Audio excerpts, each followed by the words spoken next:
Bueno, mis hermanos, ¿qué tal si entramos en la palabra del Señor? ¿Les gustaría oír la palabra?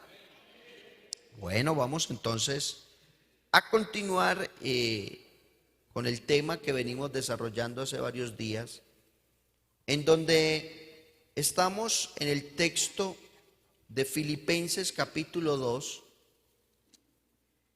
y hemos venido hablando con el tema ocupándonos de nuestra salvación con temor y temblor, ¿cierto que sí? Y vamos a recordar el versículo, pónganse en pie por un segundito, por favor, y dice Filipenses capítulo 2, versículo 12, así: por tanto, amados míos, como siempre habéis obedecido, diga conmigo, obedecido, no como en mi presencia solamente, sino mucho más ahora en mi ausencia. Termine usted el versículo.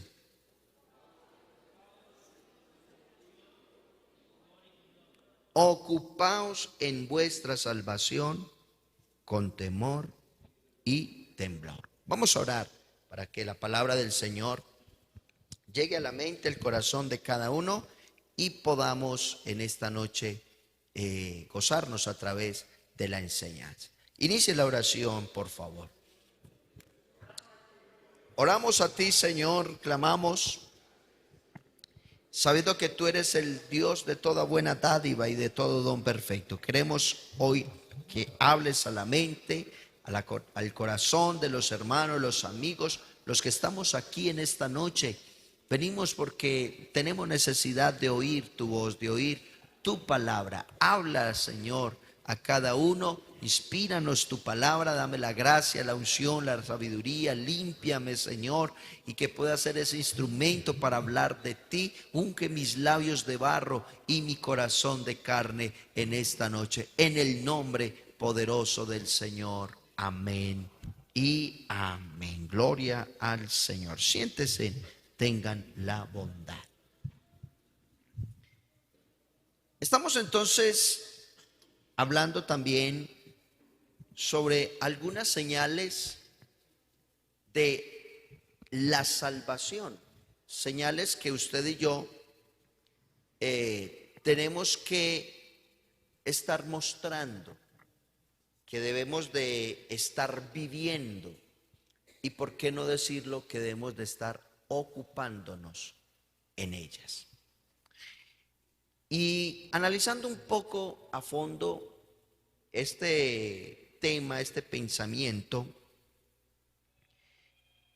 encuentro que nosotros no podemos dejar que otros realicen el trabajo que tú y yo debemos realizar. En palabras más dice, no dejes que otro realice las tareas que son tu responsabilidad.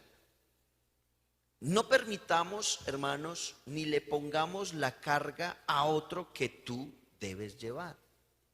Muchas veces nosotros somos muy dados a que otros lleven y que me lleven en oración en todo. Y no es que sea malo que otros oren por nosotros. Pues, y la Biblia habla de que debemos de orar los unos por los otros. Pero no al caso de que me estén cargando a mí, de que estén llevándome a mí, mi vida espiritual, mi vida de todo lo que soy, y que otro esté ocupado en mí. No, aquí la idea es que usted y yo seamos responsables de lo que Dios depositó en ti, en mí, y que podamos nosotros llevar a cabo esta tarea de haber sido salvos y de llevar a la culminación esta salvación tan grande que Dios puso en nuestras vidas. Por eso hoy vamos a mirar una señal muy importante de esto de la salvación y del ocuparnos de ella, y es la señal del temor y el temblor. Pablo nos expresa de que debemos de ocuparnos en nuestra salvación con temor y temblor.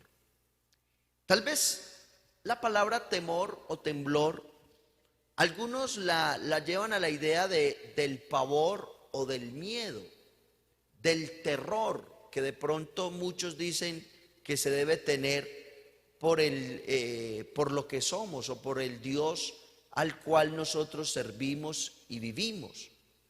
Pero la idea que Pablo aquí nos está hablando es que nosotros nos ocupemos de nuestra salvación con la humildad y la reverencia que se necesitan tener en el corazón.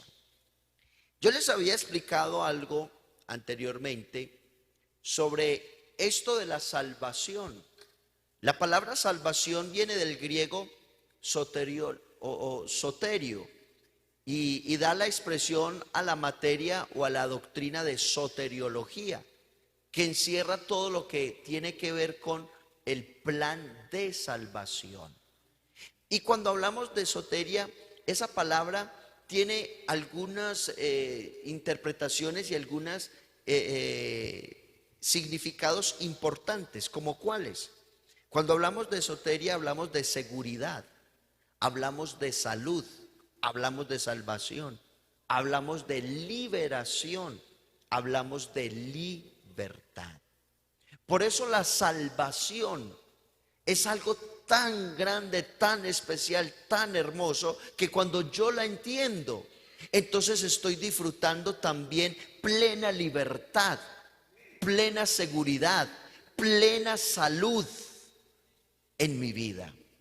Y cuando me refiero a la salud, me refiero a la salud espiritual. Claro, ¿y por qué no hablar de la salud física? Aunque este cuerpo está sujeto a cuanto cambio climático se tiene, en cuanto a cualquier enfermedad que se levante, pues estamos sujetos a ella. Pero cuando yo entiendo esto de la salud espiritual, la antigua versión, Casi Oro de Reina, la antigua versión, en Hechos capítulo 4, versículo 12, la versión Reina Valera dice: y en ningún otro hay salvación. Pero la antigua versión dice: y en ningún otro hay salud. Salud. Porque la palabra salvación, que se deriva de soteria, significa salud, significa libertad, seguridad, significa plenitud en Cristo. Porque Cristo es salvación, Cristo es salvador, Cristo es libertador. Y tener a Cristo es tener libertad, tener salvación y tener plenitud. ¿Cuántos estamos plenos en Él? ¿Estamos plenos en Él? Gloria al Señor. Por eso, hermanos, esto de ocuparnos en la salvación, Pablo entonces nos habla de que nos ocupemos de nuestra seguridad. Si estamos atados en alguna área de nuestra vida, Pablo nos dice que nos ocupemos de nuestra libertad. Si no estamos sanos, Pablo nos dice que nos ocupemos de nuestra salud. Por eso la palabra soteria abarca todo lo que se ha mencionado, de ocuparnos en nuestra salvación, que significa que usted y yo estemos siempre con nuestra mirada puesta en el Señor Jesucristo. Y esto nos lleva a nosotros a tener identidad, a posesionarnos en donde debemos de estar. Aunque estamos militando en la carne, aunque nosotros estemos en este planeta Tierra, caminando en esta tierra, su posición y mi posición es la patria celestial. Nuestro corazón ya no debe estar aquí, nuestro corazón debe estar es allá, pero con los pies aquí. ¿Cierto que sí? Razón el Señor habla y dice que donde esté vuestro tesoro, allí estará vuestro corazón. Por eso no hacemos tesoros acá. Todo buen cristiano sabe ministrar su tesoro, pero sabe que el mejor banco que podamos encontrar es el banco celestial. Porque allí no hurta, no hay ladrón, no hay quien mine, no hay quien hurte, no hay quien haga daño, pues está en las mejores manos, en las manos del Señor. Pero el tesoro que nosotros debemos de tener, pudiésemos llevarlo a lo que es nuestra salvación. Yo creo que no hay mayor riqueza que haber sido salvo. ¿Están de acuerdo? Usted y yo podemos poseer todas las riquezas materiales de este mundo, pero si no tenemos salvación, somos los más miserables y los más pobres que puedan existir. Pero tal vez usted y yo no poseemos las mayores riquezas y quizás no tenemos el dinero por montones como algunos lo tienen, pero sí podemos gritar en voz en cuello que somos los más ricos porque tenemos salvación y vida eterna. Dele fuerte ese aplauso al Señor. Alabanzas sean dadas a Dios. Gloria al Señor. Por eso, el ocuparnos de la salvación es una tarea diaria. Escuche esto, diario. Si hay algo que yo he aprendido, es a vivir un día a la vez con el Señor. Un día a la vez. Y es más, hay un coro antiguo que se cantaba: un día a la vez, oh Cristo, solo te pido un día a la vez. Cuando yo me concentro en el día que Dios me da, entonces no tendré por qué afanarme por el mañana, ni tendré preocupaciones por el mañana. Me concentro en lo de hoy. Y lo de hoy me pertenece. El ayer es ¿qué? El mañana es futuro, incierto. No sabemos si vendrá, no sabemos qué pasará. Pero el hoy es nuestro. El hoy es un presente. El hoy es un regalo. Por eso se le llama presente. Y si yo aprendo a vivir el hoy, entonces yo tendré en cuenta muchas cosas. Entre ellas, lo más grande, Cristo en mi corazón, la salvación en mi vida. Y si me ocupo hoy de la salvación, entonces estaré ganando.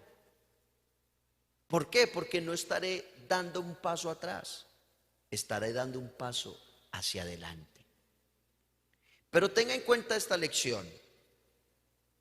Hoy tuve que haber sido mejor que ayer, pero menos que mañana.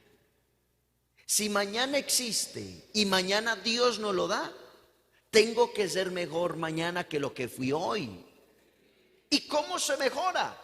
Pues no cayendo en el mismo error de hoy. ¿Cuántos cometimos errores hoy? Muchos cometemos errores. Hoy tuve errores. Tal vez usted los tuvo. Pero ¿de qué se trata la vida? No de no tener errores, sino de corregir los errores. La vida se trata de mejorar, de avanzar, de crecer. Y si yo como cristiano tengo esto presente en mi vida, entonces seré una persona que si mañana me levanto a la hora que se tenga que levantar y tengo en cuenta que el que me levantó y el que me dio el día se llama Jesús de Nazaret, hermano, yo seré agradecido con Dios. Estaré agradecido porque Él es bueno, porque Él es misericordioso. A Él sea la gloria, a Él sea la gloria. Pero permítame entonces ir un poco avanzando en el tema, ya que La salvación debe mostrar en nosotros y nosotros en la salvación ciertas señales, ciertas actitudes frente a lo que tú y yo somos. Hace 8 días les hablaba un poco sobre la señal de la acción efectiva, ser eficaces, mostrar esa señal de acción de que estamos en constante movimiento. Ningún cristiano puede ser un cristiano estático, debe ser un cristiano dinámico. Y si yo entiendo esto, ese dinamismo me va a llevar a mí a un accionar, a un crecer, a un mover, en el cual usted debe estar bien ocupado. Porque el que no se ocupa de estas cosas, pues entonces, ¿qué pasará con él? Será blanco fácil del enemigo. Un tip que le quiero compartir. Una persona que está desocupada es blanco del daño, es blanco de las cosas malas en su vida. Usted mira al rey David. El rey David, el día que pecó, no tenía por qué estar ahí. Ese día era el día de guerra. Y como cualquier rey tenía que estar ¿en dónde? En la guerra. ¿Ocupándose de qué? De lo que él tenía que ocuparse como rey. Al frente con su ejército, en la conquista, en la batalla, en fin. Pero ese día le dio por no ir. Bueno, ¿quién le dice al rey que no? El rey. Pero lastimosamente ese día el hombre se puso a mirar por el balcón, por la ventana, y ve a esa mujer bañándose, y entonces la codicia, y el hombre la manda a llamar y comete el adulterio. Y no solamente adulterio, comete mentira, comete homicidio y todo lo que usted observa de lo que le sucedió a David. Pero ¿qué pasa con esto? Todos nosotros, como hijos de Dios, debemos de mantener nuestra mente siempre ocupada con las cosas del Señor. Ahora, ¿cómo se hace para ocuparse con una mente en Dios mientras que trabajo, mientras que estoy trabajando o estudiando o durmiendo o haciendo tantas cosas que hacemos común y corriente? La clave es hacer las cosas con temor y temblor. Y aquí es donde viene esta clave. Esto del temor y temblor, Pablo ya lo había expresado, ¿cierto que sí? Por ejemplo, Pablo a los Corintios dice: y estuve entre vosotros con debilidad y mucho temor y temblor. Pero como lo estaba diciendo, esa expresión no significa el terror o el pavor que muchas veces invade a las personas. No, aquí no nos invade a nosotros ni el pavor, ni el miedo, ni digámoslo así, es que estoy aquí temblando del miedo porque si no hago las cosas bien, entonces me va a devorar el Señor, o me va a caer un rayo, o se va a abrir la tierra y me va a tragar. No, de eso no se trata la idea que Pablo nos está expresando. Pablo nos lleva a nosotros a esta expresión de temor y temblor, es a la humildad y a la reverencia que usted y yo tenemos en el Señor, a la humildad que debe haber en usted de reconocer que usted y yo no somos nada y nada podemos hacer si no está la presencia de Dios en nuestras vidas. Si el Señor no está, usted y yo nada podemos hacer. Alabanzas al Señor. Por eso Pablo nos dice que nos ocupemos de lo que Dios nos ha dado, Pero ¿cómo nos debemos de ocupar? Con humildad, con sencillez, con reverencia. Y cuando nosotros hacemos las cosas con humildad, con reverencia, las cosas salen bien. Y tienen como un toque secreto. Cuando un cristiano es humilde, hermano, la humildad te va a llevar a grandes logros. Pero la arrogancia, la altivez, la prepotencia, el creer que sabemos más que el otro o que yo lo puedo más que el otro, eso te va a llevar a lo contrario, a la destrucción y a la ruina. De hecho, el Señor, ¿qué dice en su palabra? Él a quien mira de lejos y él a quien acerca a él. ¿Cierto? ¿A quién mira de lejos? Al altivo. Lo mira de lejos. Pero al humilde y al sencillo, ¿qué hace? Lo atrae hacia él. Lo acoge. Le levanta. Por eso un cristiano debe empezar a considerar cuál es su posición y qué actitud y con qué actitud está ocupándose en su salvación. Humildad no equivale a pobreza. Humildad no equivale a tener la ropita rotica, andrajosa y qué pesar, tan humilde. No, esa no es la humildad. Esa es la humildad que el mundo cree que es humildad.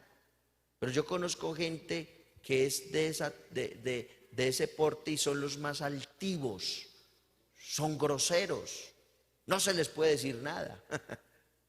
Pero la humildad que el Señor nos está pidiendo es la que Cristo tuvo. Por eso Él dice, vengan a mí, todos los que y cansados, que yo qué, llevad sobre vosotros qué. ¿Y qué sigue más el texto? Y aprended de mí, que soy qué, manso y humilde. Así que nuestro Cristo, nuestro Dios, no es un Dios arrogante, no es un Dios orgulloso, nuestro Dios es manso y es humilde. Pero cuando Él dice, vengan a mí, ¿a quién está invitando? A los que reconocen su situación espiritual, a los que reconocen que están cansados, que están trabajados y que en ningún otro van a encontrar descanso, sino en aquel que tiene sus brazos abiertos y sabe descansar y sabe dar descanso y sabe levantar y sabe fortalecer y sabe bendecir. Y me refiero a Jesús de Nazaret. ¿Quién le brinda un aplauso al Señor en esta hora? Alabanzas sean dadas a Dios.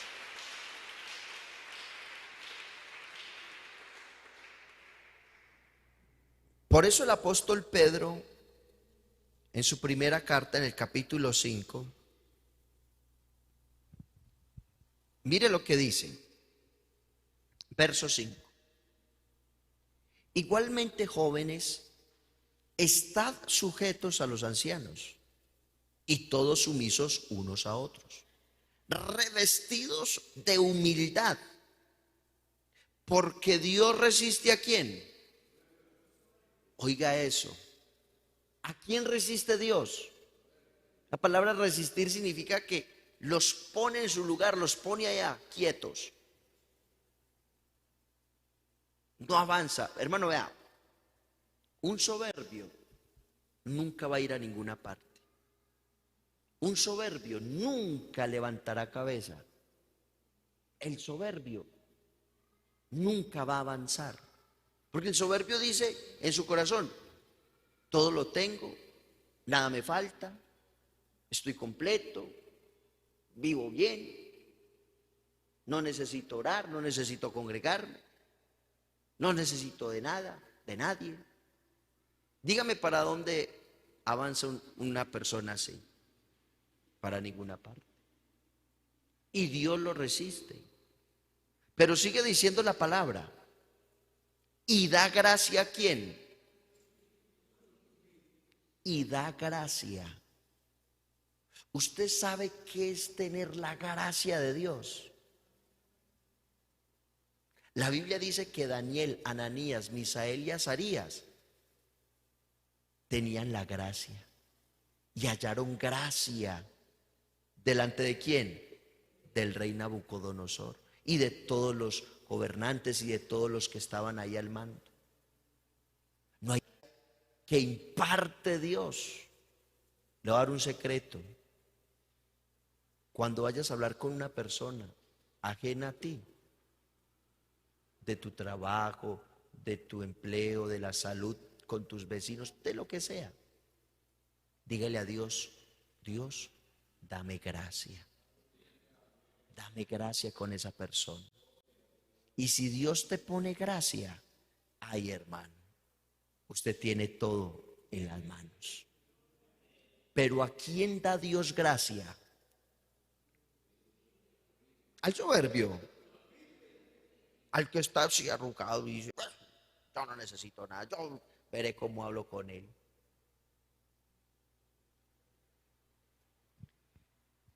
En la ira del hombre no obra ¿qué? La justicia de Dios en la ira del hombre. Cuando un hombre se aira, por eso la ira no la va con el cristiano. Aunque usted se justifica con el texto: airaos, pero no pequéis. Lastimosamente, muchos creyentes se quedan ahí. Pero si usted sigue leyendo Efesios capítulo 4, Pablo dice y habla de la ira y se refiere a que no debemos airarnos. Porque en la ira del hombre no obra la justicia de Dios, porque usted está operando su propia justicia. Y cuando usted está airado o airada, usted está llevándose y controlar de esa emoción, la cual lo va a destruir a usted.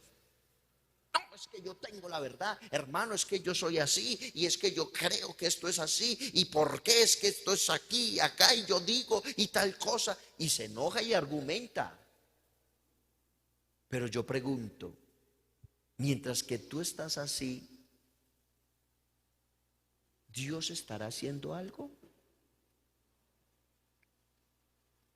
Yo sé que todos nos tenemos que enfrentar a situaciones difíciles, pero aquí se trata de que si estamos ocupándonos en nuestra salvación, aún en momentos difíciles, debemos de ocuparnos. ¿Y qué ocuparnos? Dejar que Dios esté obrando y yo darle lugar a Dios y poner a Dios en donde Él tiene que estar.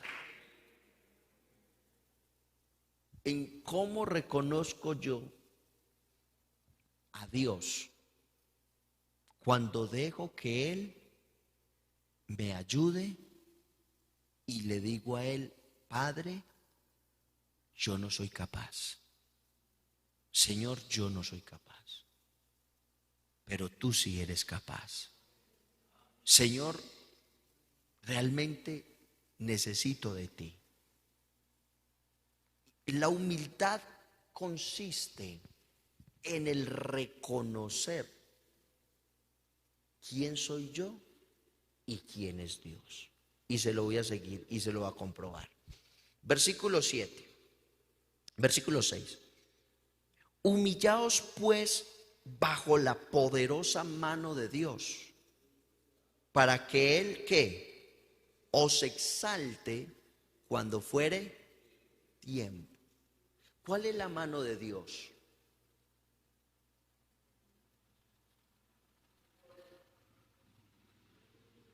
¿Cuál es la mano de Dios?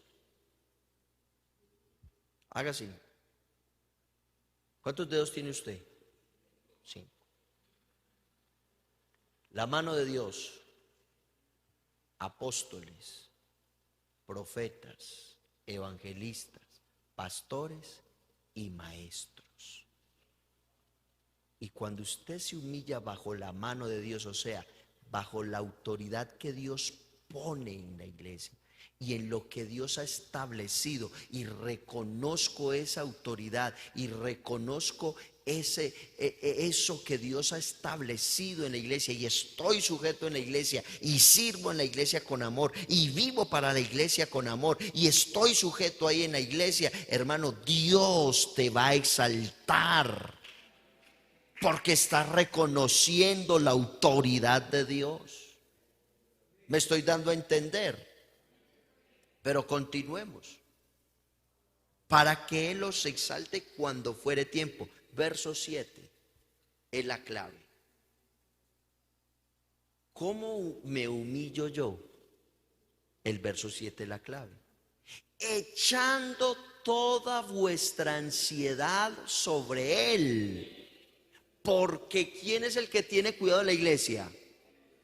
Él, el dueño. Hermano, usted no anda por ahí como rueda suelta. Usted no puede estar por ahí como que yo hago lo que quiero y voy aquí, voy allá y hago aquí, deshago allá. No, señor. Uno tiene que estar sujeto a alguien y debe estar bajo la gracia de alguien.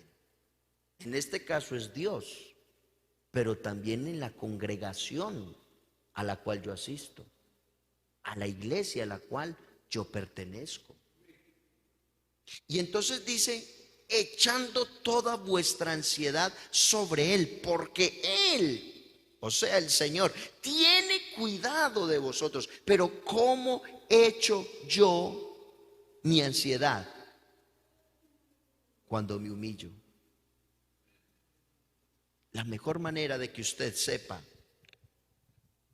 que su problema tiene solución es cuando usted dice, yo no puedo con él, pero vengo y lo pongo en las manos del Señor, me humillo ante Él porque le digo, yo no soy capaz, tú eres capaz, yo soy humano, tú eres Dios, yo soy débil, tú eres fuerte, yo soy tan pequeño, tú eres grande, yo soy, Señor, tan limitado, pero tú eres el todopoderoso, y pongo aquí todo lo que soy, mis problemas, mis angustias, las dejo en tus manos porque tú sí las puedes llevar. Echando toda vuestra ansiedad sobre Él, porque Él tiene cuidado de vosotros. Por eso esto de el temor y el temblor nos lleva a la expresión de humildad y reverencia, pero también tiene otra connotación, y es la connotación de conocimiento. El proverbista dice, el principio de la sabiduría es ¿qué? El temor. ¿Y por qué habla de el principio de la sabiduría? ¿Por qué se habla de sabiduría? Porque cuando yo temo a Dios, estoy reconociendo lo grande que es Dios, pero a la misma vez estoy y soy sabedor de que Él es omnipotente, que Él es omnipresente y que Él es omnisapiente. Cuando yo tengo temor de Dios, entonces tendré conocimiento que Él es el Dios que todo lo puede, que Él es el Dios que está en todo lugar y que Él es el Dios que todo lo conoce. Entonces, ¿habrá algo difícil para Dios? ¿Tu problema es más grande que Dios? Entonces, dile a tu problema cuán grande es Dios. Porque muchas veces le decimos a los otros, tengo un problema tan grande, pero tú dile a tu problema cuán grande es tu Dios. Hay veces le decimos a Dios, Dios, tengo este problema tan grande, pero ¿por qué no le empezamos a decir al problema, tengo el Dios todopoderoso? ¿Qué será esa roca? ¿Qué será esa montaña? ¿Qué será esa muralla? ¿Qué será ese gigante? ¿Qué será eso tan grande que tú ves a comparación de la verdadera roca, del verdadero grande, del verdadero omnisciente, del todopoderoso? Yo creo que eso quedará reducido en nada cuando yo entiendo y tengo temor y temblor y me ocupo de lo que tengo que ocupar.